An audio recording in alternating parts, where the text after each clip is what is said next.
Hello, ओम नमः शिवाय। मैं हूँ Shivangi Shulta Rai Chatterjee. Welcome in my channel Shulta's open window Aquarius. This is your reading. ये जो रीडिंग है ना, ये 1 अक्टूबर 2022 से लेके 15 अक्टूबर 2022 तक की एनर्जी के ऊपर है एक्यूरियस। और इस रीडिंग में हम आपका थोड़ा सा पास्ट, थोड़ा सा प्रेजेंट एंड थोड़ा सा फ्यूचर देख लेंगे। हमारा रीडिंग का मेन फोकस रहेगा आपका लव लाइफ, रिलेशनशिप, आपका करियर, फाइनेंस एंड आपका हेल्थ के ऊपर। चलिए एक्यूरियस, आपका जो पहला कार्ड है यानी आपका पास्ट एनर्जी का कार्ड है ट्रूथ बी टोल्ड। आपका प्रेजेंट एनर्जी है नेवर एंडिंग स्टोरी एंड आपका फ्यूचर का कार्ड है unfinished symphony. Never ending story and unfinished symphony दोनों लगभग सेम है। जो ये ऐसा एक कहानी जो ख़त्म नहीं हुआ और अनफिनिश्ड सिम्फनी भी ऐसा एक म्यूज़िक जो ख़त्म नहीं हुआ। तो मतलब आपका प्रेजेंट एनर्जी कैरी फॉरवर्ड हो रहा है आपका फ्यूचर एनर्जी में। If I am not wrong 37, 7, 8, 9, 10 यहाँ पे भी कार्ड नंबर 10 हो रहा है और यहाँ पे भी कार्ड नंबर 10 है। स्टार्टिंग में क्या है, truth be told, card number 14, 4 + 1 = 5। कुछ सच्चाई आपको पता चल रहा है, ऐसा कुछ सच्चाई शायद वो रिश्ते के ऊपर है, लव ओरिएंटेड, लव रिलेटेड सच्चाई हो सकता है। ये रिश्ता माँ बाप, भाई बहन, बीवी सबके साथ हो सकता है। तो ऐसा एक दिख रहा है। स्पिरिट का ब्लेसिंग कार्ड बोल रहा है secret self, unleash your spirit, unleash your spirit, express your gift, dance to the sacred rhythm of life. wow. इस कार्ड को लास्ट में क्लैरिफाई करेंगे। अभी फिलहाल ना लेनोर्मैन डेक से और 3 कार्ड लेके इस रीडिंग को आगे बढ़ाते हैं। ओके, जस्ट अ सेकेंड और देख लेते हैं क्या बोलना चाह रहे हैं एक्यूरियस यानी कुंभ। अगर आपका जन्म का राशि कुंभ है, जन्म का लग्न कुंभ है या तो फिर आपका सन साइन कुंभ यानी एक्यूरियस है, आप इस रीडिंग के साथ खुद का एनर्जी को रेजोनेट कर सकते हैं। रेजोनेट हो सकता है the rider number 1, okay, and the ring and the anchor 8। अच्छा,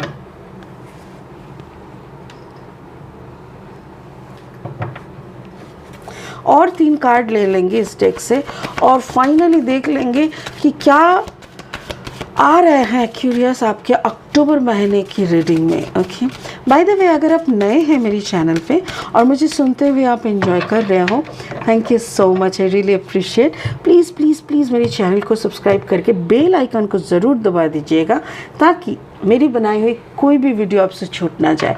एंड अगर आपको अच्छा लगता है मेरा काम, please give me a thumbs up. Thank you so much. First card is 5 of Cups. Okay.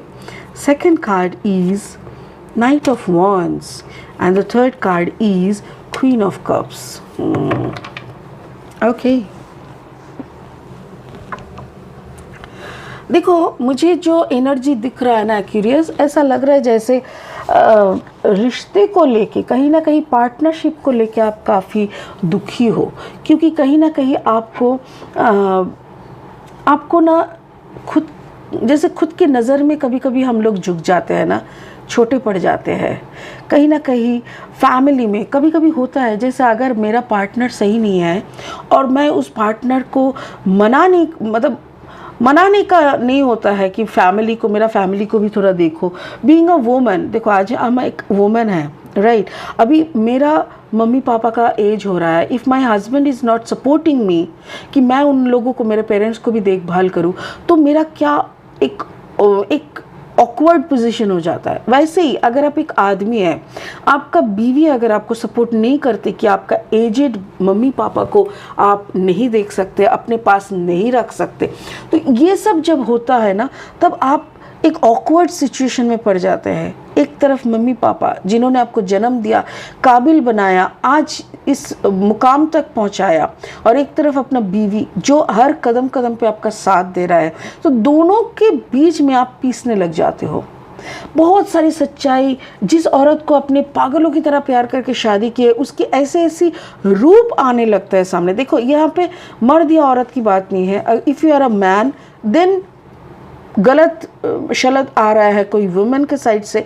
अगर आप एक वुमेन हो तो आपके पति की तरफ से कुछ आ सकता है। सो कुछ ऐसी सच्चाई आने लगता है जिससे सामने वाला यानी आपके पार्टनर का मुखौटा खुल जाता है और आपको बहुत दर्द महसूस होता है। क्योंकि आपने इनको नंबर 1, आपकी ज़िंदगी का नंबर 1 समझ के इनको एक्सेप्ट किए थे। कार्ड नंबर 14 है 4 + 1 = 5। 5 मतलब एक बिग पॉजिटिव चेंज। आपके दिल भी बहुत दुखी हो जाते हैं और आप कुछ दूसरे तरीके की सोचने का कोशिश करते हो कि ये भी कैसे ज़िंदगी है भाई। तुमको मैंने अपना सब कुछ माना, अपना सब कुछ, सारी चीज़ों में तुमको हमने हिस्सेदार माना और तुमने मेरे मम्मी पापा यानी अपने पेरेंट्स को ही अपनाने के लिए मना कर रहे हो। That's really pathetic. आपके चॉइस किए हुए नंबर 1 कैरेक्टर जिसको लेके आप प्राउड फील करते थे, आज अचानक से आपके पास्ट एनर्जी में बता रही हूँ एक्यूरियस, आप दुखी हो गए। आपको अजीब सा लगने लगा कि ये इंसान के लिए मैंने सब कुछ छोड़ा। मे बी इस इंसान को सेंटर बन के आपने अपने पेरेंट्स को भी छोड़ा, अपने पेरेंट्स को भी दुखी बना के पीछे छोड़ दिया। And now you are not happy in your marriage life. Maybe वैसे सब कुछ सही चल रहा है बट इस पॉइंट पे जब बात होता है then you feel very guilty. आपके अंदर यही, thank you for the word, ये गिल्टी वाला वर्ड मुझे याद नहीं आ रहा था बट येस आप गिल्टी फीलिंग कर रहे हो। आपके मन के अंदर एक प्रेशर आ रहा है जिस प्रेशर को आप ना किसी को बोल पा रहे हो ना आप झेल पा रहे हो। आपके पेरेंट्स की एक्सपेक्टेशन की बोझ भी है एक तरफ और एक तरफ आपकी पार्टनर की एक अजीब सा रूप जिसको आपने कभी सोचा भी नहीं था। प्रेजेंट, ये आपका पास्ट सिचुएशन है। प्रेजेंट में क्या हो रहा है? प्रेजेंट में नेवर एंडिंग स्टोरी। एग्जैक्टली अगर आपने ऐसे कोई पर्सन से शादी की ही है जो ऐसा ही चाहते हैं तो ये एक नेवर एंडिंग स्टोरी तो है। Card number 37, 7 + 3 = 10। सच में ये ख़त्म नहीं हो सकता। क्यों? जब तक आप अपना आवाज़ ऊंची नहीं करोगे, जब तक आप ये नहीं बोलोगे कि I being a human being I have also my duties, हमें भी करना है और इसको तुमको समझना है। क्योंकि तुमको समझते हुए अगर मैंने ज़िंदगी का 10 साल 20 साल तुम्हारी बातें सुन के बिताए हैं तो अगर वो लोग 10 साल भी जिएंगे ना तो अगले 10 साल तुमको भी मुझे सुनना पड़ेगा, तुमको भी मेरे पेरेंट्स के साथ एडजस्ट करना पड़ेगा। ये अगर आप जब तक बोल नहीं पाओगे, नो देखो सिनेरियो क्या होता है ना, if you are in a joint family, अगर एक जॉइंट फैमिली है जहाँ पे आपका सास ससुर है या तो फिर अगर आपके कुछ भी ऐसे है तो इट्स नॉट पॉसिबल। बट अगर आपकी जॉइंट फैमिली नहीं है देन आपको करना चाहिए। ये शादी की कस्में वादों में भी यही कहा जाता है कि I will take care of your parents, you will take care of my parents.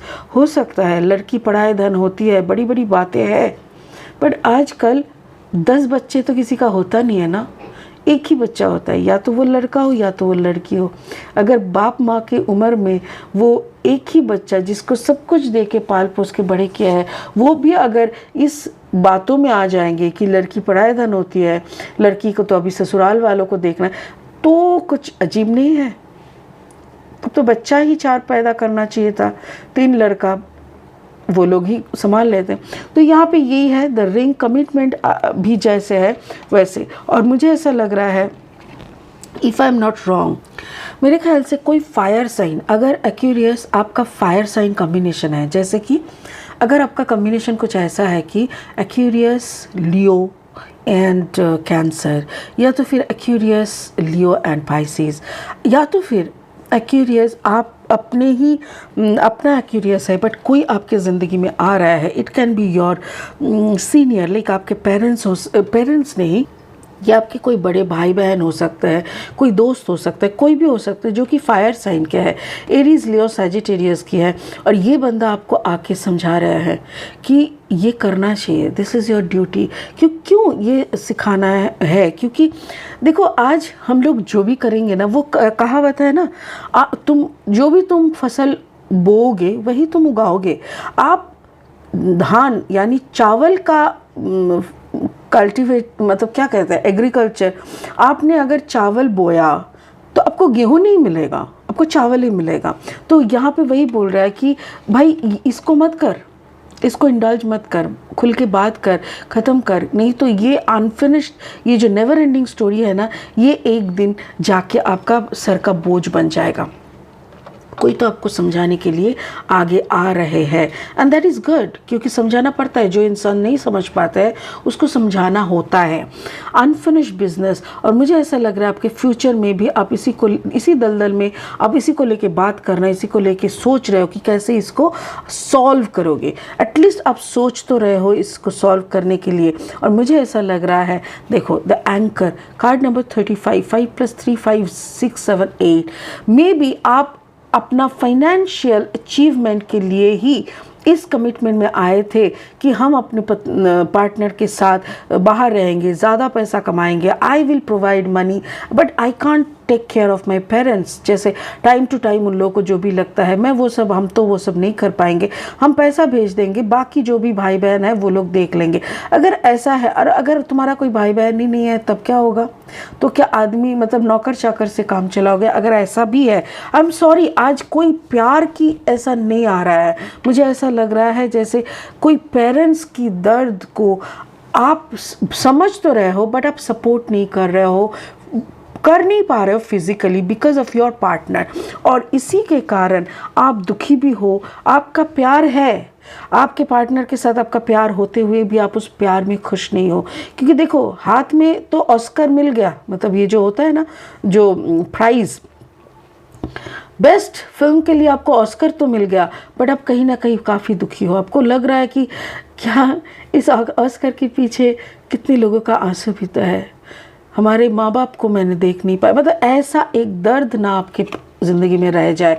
तो इसीलिए मैं बता रही हूँ कि बार बार एक्यूरियस प्लीज़ बात करो, खुल के बात करो, समझाओ अपने पार्टनर को, भाई ऐसा नहीं चलेगा, ऐसा नहीं चलेगा, this is what my duty. अगर तेरे को खाना खिलाने का मेरा ड्यूटी है, अगर हमारे बच्चे को परवरिश करना मेरा ड्यूटी है, तो जिन्होंने हमें परवरिश किया उनके उम्र में, उनके इसे लास्ट टाइम में हमको उनको देखना भी मेरा फ़र्ज़ है।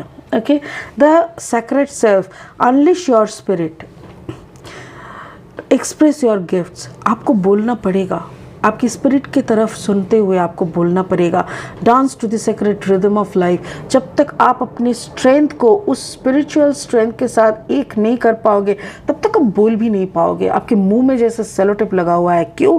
क्योंकि आपकी उतना हिम्मत ही नहीं हो रहा है, और उस हिम्मत को तब होगा जब आप अनलिश करेंगे, आपका स्पिरिट के साथ आपका कनेक्शन बनाएंगे, तभी जाके आप सोलफुल बातें कर पाएंगे। सोल कनेक्शन बनाना पड़ता है। सो प्लीज़ आप क्यूरियस अपना हृदय का सुने, यानी दिल की बात सुने, दिमाग की नहीं सुने, आसपास की ना सुने, खुद की रियलाइजेशन को थोड़ा एनालिसिस करिए खुद की।